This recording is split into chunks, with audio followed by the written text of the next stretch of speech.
Okay, I've got a couple trees, actually 3 trees we're going to take down today. This one looks like it's, was that an oak tree? It's probably, I'm guessing, about 75 feet high. Maybe wrong, but that's what it looks like. And so that'll be the first one. Looks like it's a pretty healthy tree overall. Second tree we'll be taking down will be this one right here. And not sure what that is. It may be a hickory. Anyway, it's got a lot of rot in it. So that one they're gonna have to do some special, or be cautious when they're taking it down. Then we got another smaller one. I believe it's a hickory as well. That it's got rot in the center of it, and it's around some power lines. So I think they're gonna top it off first. This one looks like they're just gonna they're anchoring it down to one of my other bigger trees down there, down the path, and then they're just gonna cut it and pull it that way with they have a come along that's connected to that rope. So anyway, I'll start the video back up right when they start cutting it, and we'll watch this bad boy fall.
There's the notch.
pretty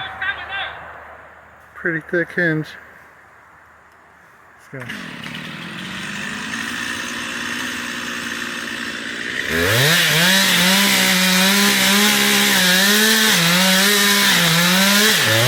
There it goes.